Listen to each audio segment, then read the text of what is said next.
বরিশালের মিনি কুয়াকাটা বলতে সন্ধ্যা নদীর তীর ঘেঁষে বানারীপাড়ার এই সুন্দর জায়গাটিকেই বোঝানো হয়েছে। এই জায়গাটা এত সুন্দর এবং মনোমুগ্ধকর করে তৈরি করে দিয়েছে এখানকার সুন্দর পরিবেশ। বর্তমান স্বরূপকাঠি বানারীপাড়া এবং বরিশালের মানুষের কাছে এই জায়গাটি একটি ভ্রমণপ্রিয় ভাইরাল স্থান। প্রতিদিন এখানে হাজার হাজার পর্যটকরা ঘুরতে আসেন। এখানের জায়গাগুলো যতটা সুন্দর ঠিক ততটাই সুন্দর এখানে রেস্টুরেন্টগুলো। এখানে চাইনিজ থেকে শুরু করে বিভিন্ন ধরনের রেস্টুরেন্ট রয়েছে। এখানে খাবারগুলো সুন্দর এবং মানসম্মত। স্বরূপকাঠি বানারীপাড়া বা এর আশেপাশে মানুষদের জন্য ফ্যামিলি কিংবা প্রিয়জনদের নিয়ে সুন্দর একটি মুহূর্ত কাটানোর জন্য এটা হতে পারে বেস্ট একটি জায়গা। এছাড়াও প্রিয়জনদের নিয়ে এই ছোট ছোট কুড়ি ঘরগুলোর মধ্যে সন্ধ্যা নদীর হিমেল হাওয়া উপভোগ করতে করতে খাবার খেতে পারবেন। এখানে বিকেল থেকে মানুষের সমাগম শুরু হয় এবং সন্ধ্যা থেকে রাত 10টা পর্যন্ত এখানে মানুষের যাতায়াত থাকে।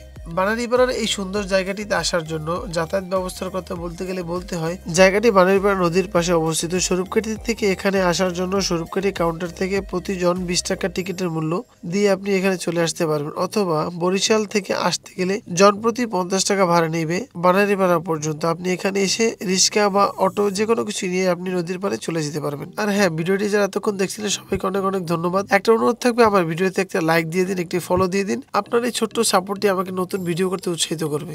সবশেষে বলতে গেলে বলতে হয় যে বানারীপাড়ার এই সৌন্দর্য, এই মিনি কুয়াকাটা পুরো বরিশালবাসীকে আকর্ষিত করে তোলে।